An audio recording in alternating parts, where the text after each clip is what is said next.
Okay, it's good to have you back again, and all you listeners. Another fun-filled podcast from Dan. Chase, you're still looking fine across the table from me, as you always do.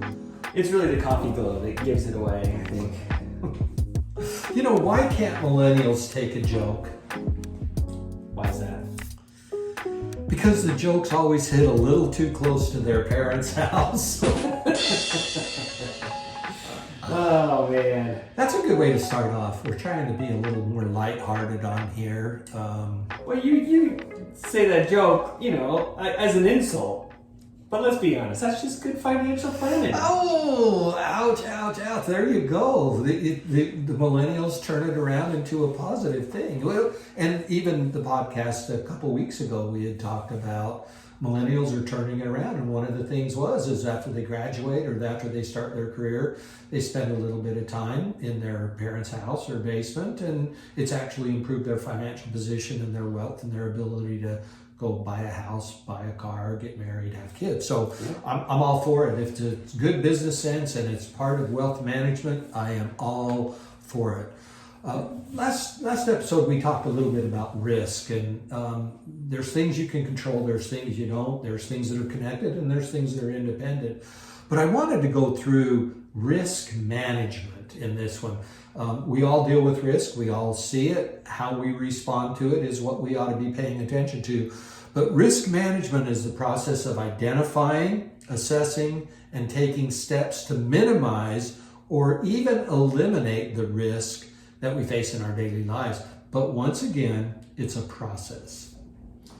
Yeah, and we have a real world example of risk management, and it's in the room with us right now. Because here at the BAM podcast, we got some new mugs here, some new coffee mugs, and you can see it's got our logo. It's got the I'm the Boomer or I'm the Millennial. If you're watching on YouTube, you can see it. If you're listening to the podcast, they're beautiful. And here's what we did. I know we're probably going to sell 100 of these things, but just in case our listenership does not drink as much coffee as we do, we purchased 3.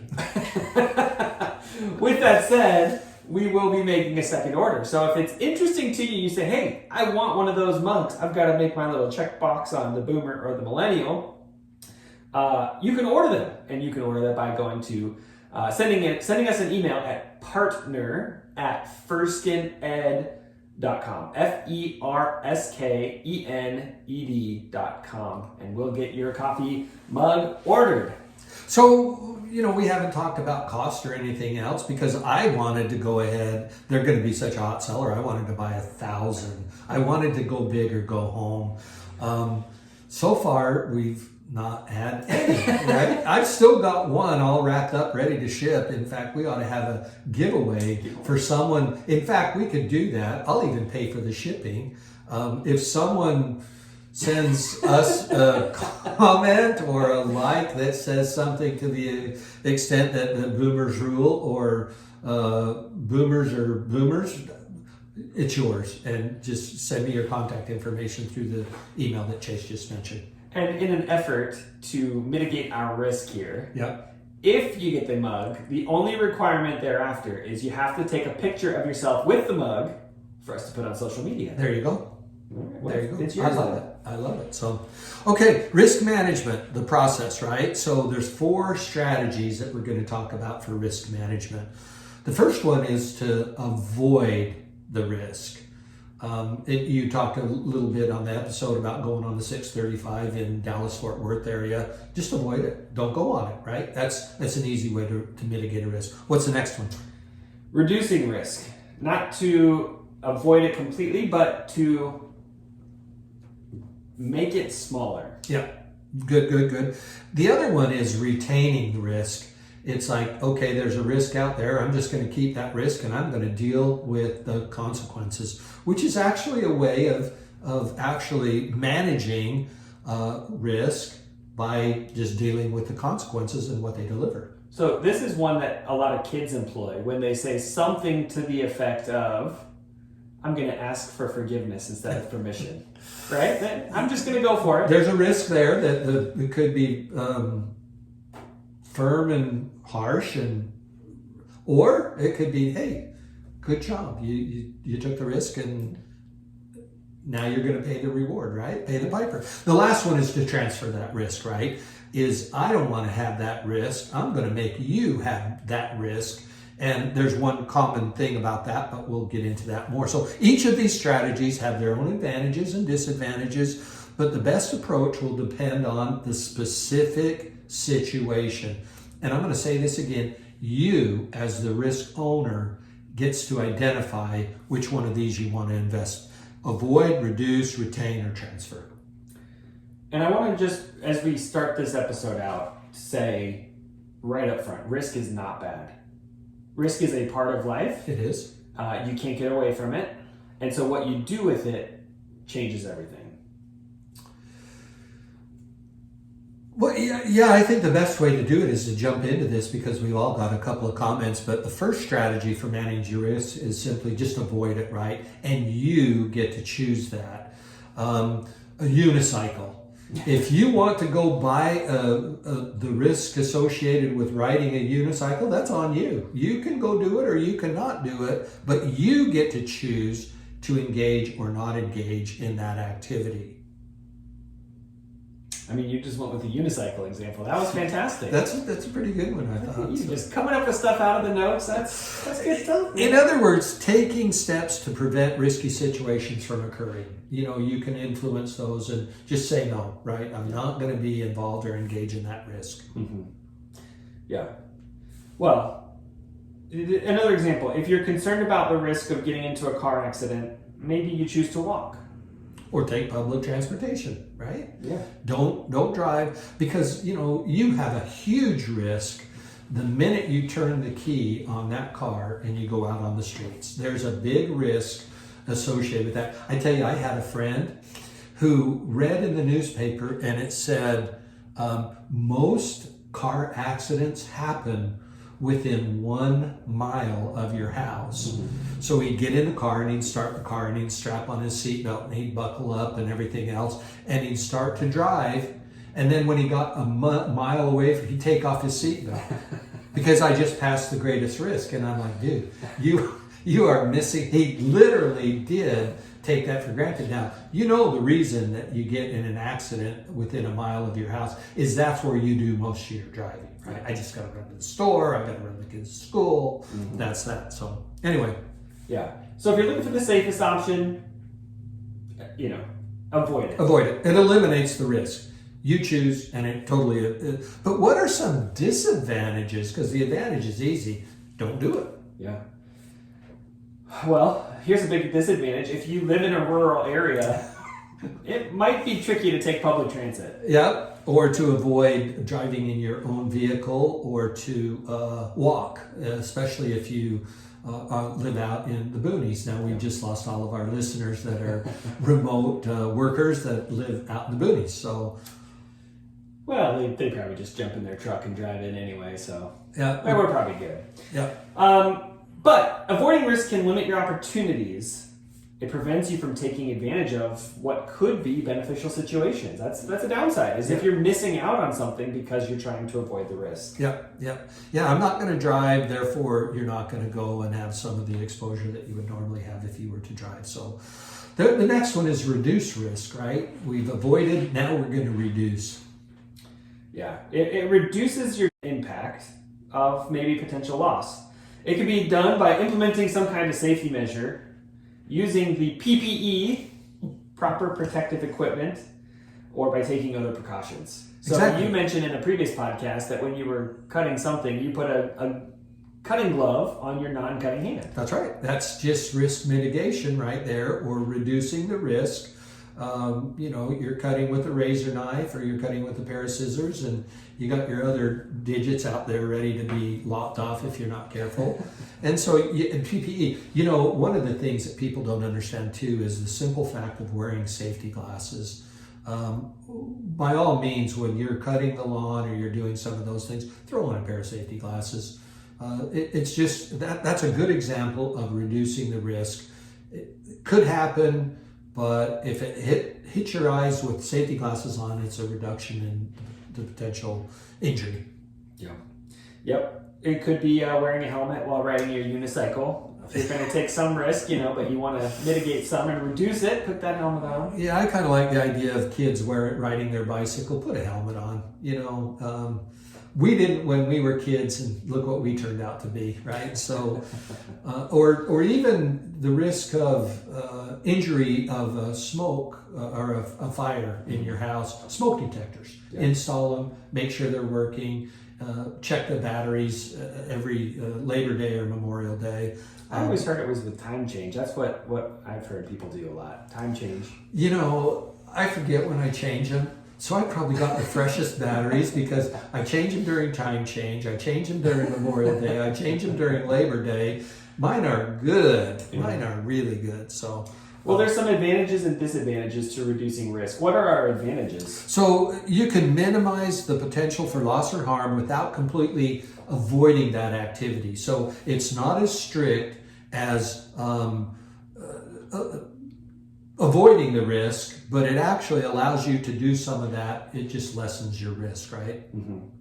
It can also be more practical and realistic than avoiding that risk altogether. Yeah. There are just some times that you have to take a risk, and that's part of life. And now let's reduce the areas where we can reduce and move on from there. Disadvantages. There's some disadvantages to avoiding or to reducing the risks, right? What are the disadvantages? You're never going to be able to completely eliminate risk, even with precautions in place. But you can reduce risk. It does require some things, right? You have an investment of time. You have an investment of money. You have effort to reduce that risk. And so it's not usually something that's just like, boop, I woke up, I'm going to reduce the risk now. Right? There's something else that has to happen in order for that to be successful. Right. A lot of times we don't take the time to reduce the risk. Like I was sitting there doing some cutting, and I was cutting tomatoes, and I thought, this is kind of dangerous. I know it's going to happen. I know, and I should not do it. And by the time I realized I should not do it, I'd done it and nicked my finger a little bit. So take the time. If you're going to reduce that risk and you're going to participate and you're not going to eliminate it, take the time to reduce it with the right PPE, personal protective equipment, and just do it and make sure that you can do it. But it's going to cost you. It's going to cost you some time, money, or effort. We always get in a hurry and we think we're smarter than the risk that is associated with what we're looking after. Yeah. So the next step in this process is retaining the risk. Accepting that possibility of loss or harm, be prepared to deal with the consequences. Totally valid solution in some instances. We talk about health or injury or something like that. You can just go set aside money in your budget and say, I know what's going to happen. I know at some point in time I'm going to have a kid with a broken arm or a broken tooth or something like that. And so you're going to accept that risk, but you can do something about that risk by setting aside a portion of your budget. Emergency fund is a good way to do that. That covers that. Hey, the risk is there. I'm going to live with it. I'm going to live with the results. Yeah, and so I would encourage you to develop a plan for how to handle that potential loss, because it's coming. At some point, it will come. And so how do you plan in advance to say, okay, it's coming? A perfect example is you and your world, right? You own your own business. You work for yourself. The money comes in, life is good. The money doesn't come in for a pay period or whatever. You've got to, if a project gets canceled, that could happen. It has. And the way that you still pay for things is accepting the risk, but dealing with the risk and the results of that risk. So there's plenty of things to do and manage that as well. Yeah. And the risk, I think, is worth it. A lot of people don't start businesses because there's too much risk for them. I was having a conversation with a lady, and she's like, I'd love to start my own business. I said, why don't you do it? Oh, it's too risky. Right, but you're wildly successful in your career. Your network is incredibly deep. You could absolutely start a business tomorrow and probably make a lot more money than you make today. Right. She wouldn't retain that risk, Well, if you look at these people, the majority of people that start a business fail. Yeah. But the majority of people that start a business and fail and start a business and fail and start a business succeed is the way that you got to do it. Well thought out, well planned out. And you can do that, mitigate risk through good financial planning and budgeting and emergency funds. So sometimes you just got to live with it. But what are the advantages of retaining or accepting the risk? Well, retaining risk can allow you to take advantage of those beneficial or potentially beneficial situations where if you were trying to avoid or reduce risk, you would pass on it. Yep. And so, we talked about it previously, but fortune, what's the phrase? Fortune favors the risk takers. Fortune favors the brave. Fortune favors the people who do some crazy things in life.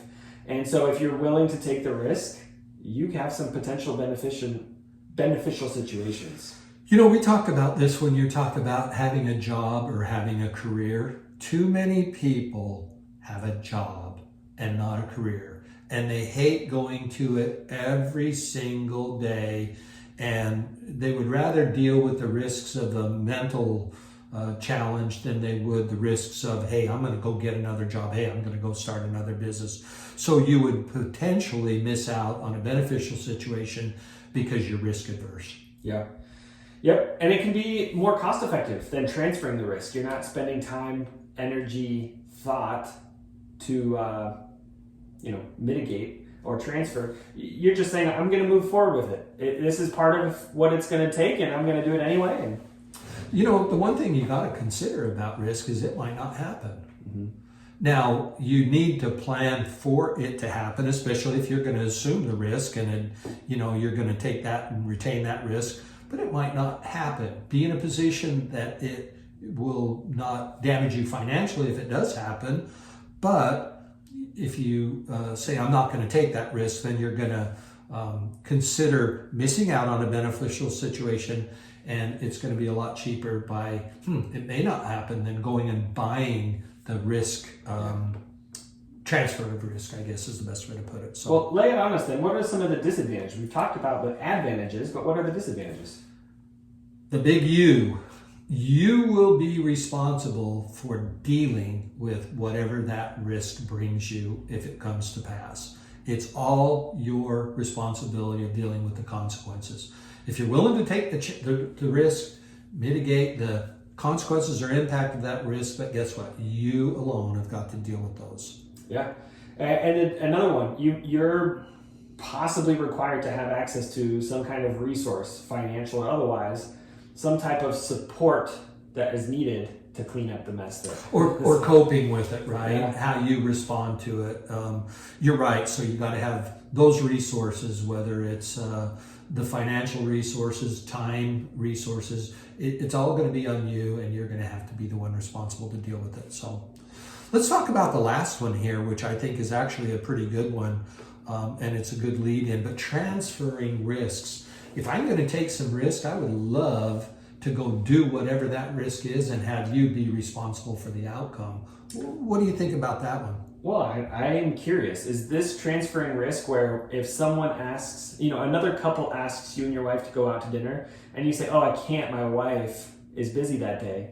She's not busy. You just didn't want to go to lunch. Is that transferring the risk because now you got to deal with your wife if she didn't want to go out with them? Here in Texas, when we moved here 20 some odd years ago, I didn't understand that if you invite a couple out for dinner, then you're responsible to pay. And so we invited this couple out. Great people, love them to death. And I said, hey, you guys want to go out for dinner? And yeah, we got out there and we had a grand time and enjoyed it and everything else. And they said, you one check or two? And I said, well, two. And the guy looked at me like, you invited us out. And I'm like, certainly I did. I had a great time. It was good. Well, that means that you're going to have to pay for it. There was risk in not knowing. And guess what? I couldn't transfer that to my wife, the risk of paying that one. But so, no, it's not necessarily the way that you did it, but it's typically, and the most understandable way is to buy insurance, right? Mm-hmm. I'm going to do this risk. I'm going to get on the 635. I know it's risky, but I'm going to go pay for insurance that if I get in that risk, the results are going to be taken on by someone else, which would be the third party, the insurance company. Yeah, and we actually did an entire list of the different types of insurance that you need. So if, I don't remember, I think it was episode like 13 or 14, somewhere in there, for a full list of ways that you should probably transfer some of those risks. We won't hammer all of those today, but let's talk about a couple here. When you purchase a car, you get car insurance. What does that do? It transfers the risk of an accident not to yourself, but to your insurance company. Right. So if there's ever loss, damage, hey, you're covered, but it's going to take some level of investment, right? It can reduce your overall level of risk, but you're still going to be responsible for dealing with the consequences of what that potential loss could be. And that could be a premium increase, it could be a deductible. It doesn't always eliminate it, but it protects you in a big kind of way by transferring the majority of that risk to someone else. You know, I got to call it out here. There's actually a risk in buying insurance for some of this stuff too, because they don't always want to cover every little thing. They don't. The perfect example is hail damage, right? And we live in Dallas-Fort Worth area, and there's hailstorms, big time. And, you know, I talked to one guy and he says, yeah, I called the insurance guy after this hail damage. And they said, oh yeah, well that was from old hail damage and we're not going to cover that. And it's like, what do you mean? Well, that could have been done before you had your policy. It was incredible. It's just not as straightforward as you always think it is. So be aware of what your insurance policies are. And we're going to talk, the next podcast we're going to have is going to go in depth into purchasing insurance and what kind of insurance you need. Yeah, I'll give you one more example and then we'll finish with this last one. But I had homeowners insurance.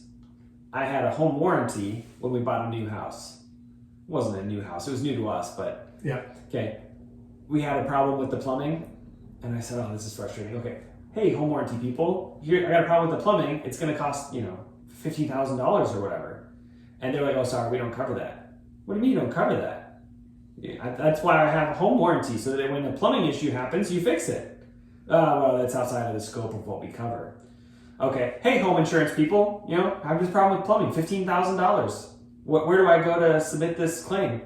Oh yeah, that's outside of our thing. I had to pay that out of pocket. I had two options that were supposed to help me mitigate my risks, reduce my risks, transfer my risks, and still didn't do it. So you gotta be wise and make sure that what you're getting is actually what you need, not what is cheap. Yeah, we say we're going to transfer our risk to an insurance company, but transferring risk can be expensive. You'll need to pay for the insurance or other forms of protection. And also, insurance policies often have exclusions or limitations, which you learned the hard way on that. By the way, you ended up paying for that out of your own pocket to mitigate that risk. You tried to give that off to someone else. No, someone else wouldn't take it in that particular case. So I guess, and we wrap this one up, remember it's not every situation that you'll be able to manage the risks or have all 4 risk management strategies available to you.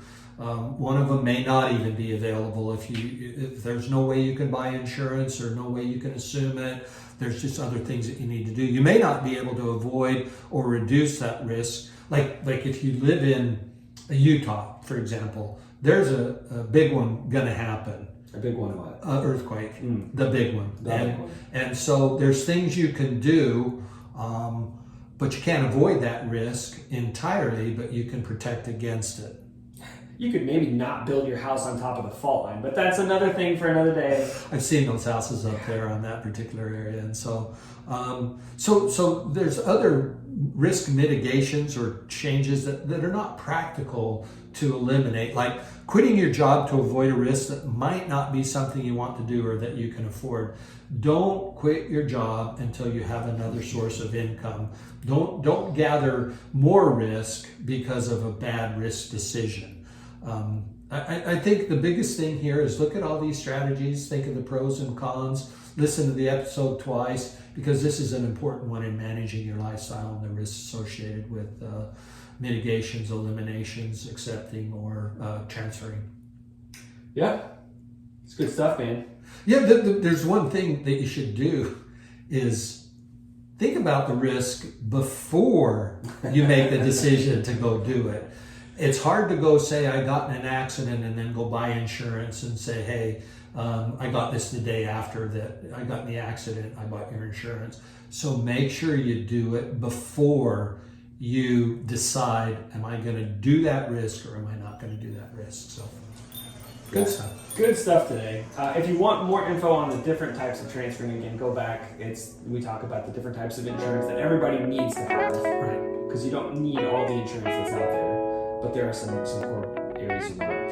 All right, with all that said, if you want your apparently free mug, I think we're only doing that for the first person. Only one. And then after that, you got to buy it. Right. But email us at partner@ferskened.com, FERSKENED.com. And that mug could be yours for the low price of one photograph of you holding the mug. And it does not come with coffee, so you gotta put your own. So anyway, let's wrap it up. Just because it's wrong. Nope, that's not it. Let's try this again. Oh, just because it's different doesn't mean it's wrong.